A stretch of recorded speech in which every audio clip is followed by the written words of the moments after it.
Vlog entry, January 9th, 2020. Well rested, had a good night's sleep, off from work, no chance of burnout here. I got things under control. For some of you guys who are wondering, mental health is very, very important and we must bring awareness to it. But Dominic Rich is good over here and, the wife is happy, wink, wink. And I'm just doing my thing. And I'm back with the vlog, the morning vlog. Only thing is I'm not in the car, but I have a nice little segment for us to do here. And when I say us, I mean you guys must participate because I have an activity in here for you to do.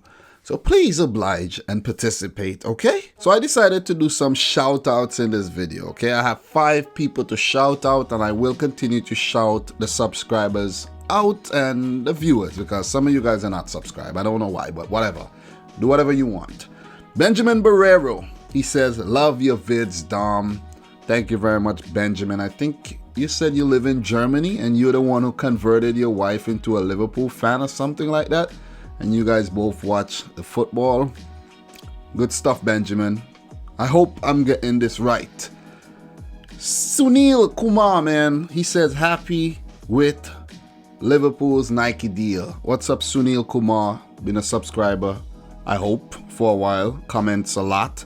But here's a shout out to you, Sunil Kumar. AVJ123, my boy from Mexico. He's been with the channel for quite a while. He wants to know when I'm streaming again. Okay, let's do this. If you guys get this video to 500 likes, get the video to 500 likes and I'll do a live stream very soon. I promise that. It's gonna happen. 500 likes and I do a live stream. Okay? So every day, get people to, share the video. Get 500 likes on this video and we will live stream and have some fun. Rachel Tit, not subscribe, but enjoys the content good and bad with tea and biscuit. Rachel, you gotta subscribe, man. You gotta subscribe. Why watch and not subscribe? Like, you're letting me down here. I want you guys to subscribe for me first. Me first, content second. Okay? So subscribe, man. Hit the subscribe button and stop playing games. Peter Milton, he says, filled, like AFC filled, the team, the non-league team, is pronounced filed. Like, I filed your report. Thank you very much, Peter Milton. I kept saying filled, like Sheffield United versus Filled. Put them together, you have Sheffield, but it's actually filed. So, AFC filed. Thank you very much. And that wraps up the shout out segment. Enough respect to you guys. And if I didn't shout you out, don't feel left out at all. Just leave a nice comment, and when I say nice, I don't mean suck up to me. I mean just leave an insightful comment, and I will randomly pick 5 more to shout out tomorrow, or the day after, or whatever. But I'm picking these randomly, so this is no preference type of thing, okay? So guys, let us get into the nitty-gritty here. First, let's start with the worst Premier League 11 so far this season. This one is going to be controversial and a lot of you guys might not agree with it. But if you don't agree, or even if you agree, I want you to list your worst Premier League 11 in the comment section down below. Come on, participate, guys. Or else, just shut up, okay? Some of you guys like to criticize, but you can't do better. You can't do better. And I'm calling you out. You like to criticize, but you can't do better. You think it's easy to put together one of these things? It's not. It's not. But we want constructive criticism. When I say criticize, I mean give constructive criticism, okay? So let's start with the 11. Let's start with the goalkeeper, go up to the forward. So in goal, I have Roberto from West Ham United. He came to West Ham on a free. And in 10 appearances, he led in 21 goals and picked up a clean sheet. think the clean sheet was in a cup match too. But in the Premier League, he was atrocious. The worst goalkeeper I've seen in the Premier League for a very, very long time. I think West Ham has already, washed their hands of this keeper and they won't be using him again. So I think they brought in Darren Randolph for like £4 million too. So Roberto, we won't be seeing him again for sure. For the centre-backs, I have Florian Lejeune, the Frenchman of Newcastle United. I think he's French. Lejeune, yeah. Plays for Newcastle, and he has been horrible. In the game versus Leicester, 2 errors leading to goals. He has just been a mess. He has just been a mess for Newcastle, who's having a mixed bag season so far under Steve Bruce. So Florian Lejeune is one of my center backs. Christoph Zimmermann, the German who came to Norwich on a free, is his partner. And this guy is just like a liability. This guy is a mistake waiting to happen. And let me give you guys some good info on Christoph Zimmermann. Before coming to Norwich, this man never played for any club's first team.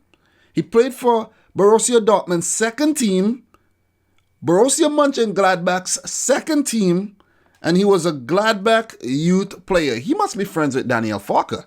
He has to be friends with the manager, who is German, for him to get a move to Norwich and play in first team. It's like, why are you in the Premier League? You're not Premier League grade. Christoph Zimmermann, ball come in the box, Christoph Zimmermann is like, like this. He's like, those things those bendy men in the wind for advertising purposes. And he's like, this is Christoph Zimmermann when the ball comes in. And he has his hands all over the place, makes a lot of mistakes, and he's just the worst thing I've seen in defense. Seriously. Right back, it goes to the Spaniard who plays for Watford, Kiko Femenia. The name is weird already. Femenia? Feminine? Femenia? Kiko Femenia? Like, come on. He has 17 appearances this season. 17. The man has no assists. No assists and no goals. And some may argue and say that, he might be a more defensive type of right back. No. While he played, Watford conceded 32 goals. So he's somewhere between. He's just trash. Kiko Femenia is just trash, okay? In the 2018-19 season, 29 appearances, the man scored 1 goal and picked up 1 assist. Like, are you kidding me? You got to be kidding me. He has to be the worst right back. I couldn't find another. Seriously. The right backs in the Premier League aren't that bad, but Kiko Femenia, he's like really bad. He's like, they have top shelf. He's like bottom shelf. Right back. Left back. This one's going to be controversial. It's going to be controversial. But I'm going for my very own, our left back, Benjamin Mendy. This man is just, this guy is awful. This guy is awful. I had praises for him before. And as I said, it's going to be controversial. But Benjamin Mendy is the worst left back in the Premier League right now, without a doubt. Worst thing. The man can't dribble. The man's decision making is horrible. He's slow. Like, if you cannot chase down Marcus Rashford, you're slow. Seriously.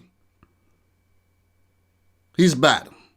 We could do better than this. We should have got Ferland Mendy, even if he didn't, rise to stature yet, but we should have got him. We should have did some better scouting and got Ferland Mendy. We got the wrong Mendy. Benjamin Mendy, worst left back in the Premier League. Okay? CDM, I'm going to put Granit Xhaka in here. The whole meltdown with him and the Arsenal fans and getting the captaincy stripped from him, you're not going to get away with that. You don't do anything. You don't contribute to goals. You don't score goals. You're just a liability, and you just make the club look bad. And I know you're standing up for yourself and all, but you have to do it in a different way. Granit Xhaka, Arsenal need to get rid of you. Hertha is interested. Take anything. If they give you guys 20 mil, take it. Take it, and I'm pretty sure you can buy a better player than Granit Xhaka. And I mean this. And I really mean this. Central midfielder, Everton's very own Gylfi Sigurdsson. Gylfi, you're not gonna get away with being mediocre. You're not gonna get away with being mediocre. He's like a baby Christian Eriksen. He's good on free kicks sometimes. He's very good sometimes, but other times he's just a hologram. Simply put, 1 goal and 1 assist this season, already 20 matches played. Gylfi, you're in the worst Premier League team of the season so far. You're not going to get away. You was part of the team, the Everton team that got beaten by the Liverpool kids. You're not going to get away. Partnering him in the midfield. I had to do some, changing up some amendments because I forgot a player, and I'll tell you the player I forgot to put in, and that's how bad he's been that I even forgot he existed. I'll let you know the player. But joining Gylfi in a more attacking midfield role will be Jesse Lingard of Manchester United. And I know a lot of you guys are not going to disagree with this one. Lingard, 18 appearances, 0 goals, 0 assists this season. 4 previous loan stints. Guys, I bet you guys didn't realize that. Lingard used to be out on loan a lot, and maybe this is what he needs. Maybe he needs to follow the Chris Smalling method, and go out there on loan. Maybe Roma will be a good fit for him. Maybe one of them Italian teams, struggling ones, maybe like Genoa. Jesse Lingard to Genoa. Maybe. Jesse Lingard to Parma. Maybe. But he needs a move. He needs a move out of Manchester United. He ain't good. He ain't that good. Okay? All 2019, he had 1 FA Cup goal. I did the research. 1 single FA Cup goal. This is poor. And I bet he's on high wages. This is poor. Jesse Lingard's fall from grace has been an ugly one. Let's just put it that way. So he is in the midfield. Right wing. Che Adams. Striker, but I'm going to put you over on the right wing. Che Adams of Southampton. They bought him for £10.8 million from Birmingham City, who he scored 22 goals for last season. 15 appearances in the Premier League. 0 goals, 1 assist. Che Adams, you have been poor. You don't know how to put it in the back of the net. Are you scared? Is the crowd too big for you? What's going on with you, Che Adams? What is going on? How is Danny Ings scoring for fun 13 goals and you have none? Why is Michael Obafemi coming back from injury and hitting one in the back of the net with his left foot and you can't do the same? You got the opportunities, but you cannot score. Che Adams need to go back out on loan. They need to send him out on loan and send him back to Birmingham to regain his touch or something, because I don't know. He has lost it.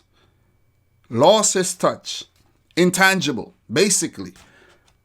Left wing, Joel Linton.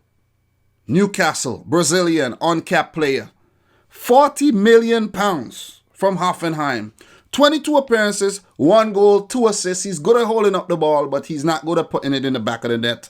This man was a big risk, and the risk has not been rewarded as yet. Still a good bit of games to go in the Premier League, but Joel Linton, you need to start scoring now. You need to start scoring fast because you have been terrible. And the last player on the list, and I'll tell you the player I had to scratch off the list to make room for this player. And the last player on the list is Christian Benteke, the Belgian who plays for Crystal Palace. When he moved from Liverpool to Crystal Palace, he scored 15 goals that season. And, probably thinking like, Liverpool, maybe you made a mistake here. He was terrible at Liverpool. He did score a wicked goal. Could never forget that wicked goal he scored. Moved to Crystal Palace, did well that season. But since the 2016-17 season, he has made 62 appearances for Crystal Palace, scoring 4 goals across 3 seasons. 4 goals in 62 appearances. Do you have any idea how expensive these goals have been? How much money they're paying him, and he has only scored 4 times. And not that he's picking up assists, 4 goals. This season, 0 in 15 appearances, over 450 minutes played. Christian Benteke, you have to be the worst striker in the Premier League. The player I had to scratch off the list for him is Fred of Manchester United. 49 appearances, 1 goal, 2 assists since he signed for the club for £53 million. I think it's pounds, might be euros, but they paid a lot. They sabotaged his move to Manchester City, and that's what, every time Man United sabotages a move, the player flops. Sanchez was coming to City. Deal was almost done. They went and threw all kind of things in there. Take that. Sanchez is like, oh man, this is sweet. Highest paid player at the club, flopped. Fred is a flop. Fred was scoring goals, assisting goals at Shakhtar Donetsk. I know it's a weaker league, far weaker league, but he was impressive in the Champions League. That's why they buy him. We were going to buy him because he impressed against us. And United scooped him up, and that's what you get. United, for being linked to everybody and their moms and dads, their brothers and sisters. But that's my worst Premier League team of the season so far. I hope you enjoyed that little segment, including the rants and stuff. But yeah, strange transfer of the day. Kwang Sun-han, 21-year-old North Korean striker, leaves Juventus for the shores of Qatar, following the footsteps of Croatian legend Mario Mandzukic to Al Duhail. The deal was worth €5 million. Han never made it to Juve's first team and was scoreless in 17 appearances in the Italian Serie C for the Juventus under-23 team. Han has 3 caps. This is very interesting. Han has 3 caps for North Korea and hasn't turned out for them since the 2019 Asian Cup, where they got destroyed. Han got sent off in a game versus Saudi Arabia. I think they went on to lose that one 6-0 or 6-1 or something like that. And Han has never turned out since that tournament. So he played the first match, got sent off, suspended for the second game, and the third match he came back. Never seen him since. Weird. North Korea, they don't play. But this is a weird transfer. Like Juventus said, Al Duhail, you gonna pay us €5 million for this guy? Woohoo! Thank you very much. Bye, Hang. So in yesterday's video, guys, I told you guys I'll let you know the worst club in Europe this season in terms of points tally. I revealed the team that has 0 wins this season, but now I'm going to tell you the team that has the least points. I did the research, and this is what I came up with. I could be wrong. If one of you guys are willing enough to go through the top 32 leagues in Europe and find a different team, be my guest. From my extensive research, digging through the top 32 leagues in Europe, Bulgarian top flight club Vitosha Bistrit, Bulgarian top flight club Vitosha Bistrica, Bulgarian top flight club Vitosha Bistrica, Bulgarian top flight club Vitosha Bistrica, Bulgarian top flight club Vitosha Bistrica, currently has a total of 5 points after 20 matches played. 1 win, 2 draws, and 17 losses. That's worse than Slovenian club Rudar Velenje, who are the only club in the top 32 leagues still winless in the league this season. But they have 8 points from picking up 8 draws. At least Velenje knows how to draw the games, and the Bulgarian team, Vitosha Bistrica, does not. I had to look. That name is like very hard to say. But that's the worst team in Europe so far this season. You're welcome. You're welcome. I did you a favor and dig up some nice stuff there. Heartwarming transfer of the day. Colombian international striker Adrian Ramos returns to his boyhood club América de Cali of Colombia. Ramos, now 33, joined Bundesliga club Hertha Berlin from América de Cali in the summer of 2009 for €2 million. Ramos has enjoyed success with Hertha, winning Bundesliga twice, which meant that they went up and then they went back down and then they came back up with the help of Adrian Ramos. He won a DFB Pokal trophy with Borussia Dortmund, where I got a glimpse of the Colombian's goal-scoring ability, where he played second fiddle to Pierre-Emerick Aubameyang. I could remember him having a wonderful season in the Champions League back in the mid-2010s. But he was a good backup to Aubameyang, though. He will now get to add to his previous 17 appearances for the 2019 Liga Aguilar champions, América de Cali. All the best, Adrian Ramos. A lot of you guys are probably wondering why I'm wearing this England cricket jersey, but yeah, I have a piece of cricket news for you guys. Rory Burns, the England international cricketer, has been sidelined for 4 months after undergoing ankle surgery for an injury he sustained while playing football during warm-ups. Cricket England has since banned our beloved sport from their warm-up drills, and Rory Burns, who played in the first test match where England lost, missed the second one where England won it. So maybe it was meant to happen. England won without Rory Burns, and maybe they'll continue winning without him. So maybe they should keep playing football to weed out the bad cricketers in the team. Right? Makes sense, right? But yeah, Rory Burns, he will be out for 4 months. That's why you shouldn't cross-train too much, especially football and cricket. The feet is very important in cricket. You get an injury there, you can't run, you can't bowl, you can't bat properly. Burns made them pay, crunching the next delivery to the boundary to bring up his ton from 185 balls. Because if you hit the ball over there, you have to run. And you need your feet to run, right? You're not going to float across the wicket, up and down the wicket. So, Rory Burns, I wish you a speedy recovery, and I hope you learn a valuable lesson. Stay away from football. To wind down the segment, let's talk a bit about the 2019 Spanish Supercopa de España. The first 4-team Spanish Super Cup, or Supercopa de España, kicked off yesterday between Valencia and Real Madrid. The tournament will involve the winner and runners-up of last season's La Liga and the 2018-19 Copa del Rey finalists. Historically, the Spanish Super Cup was a two-legged affair played home and away between the previous season's La Liga champions and the Copa del Rey winners. But in 2018, the Super Cup was a one-legged affair between La Liga champs Barcelona and Cup runners-up Sevilla, because Barcelona also won the Copa del Rey. In previous years, when a team did the double, they would just award the Super Cup trophy to that team, but they have since changed that. This match was played at a neutral venue in Tangier, Morocco, Africa.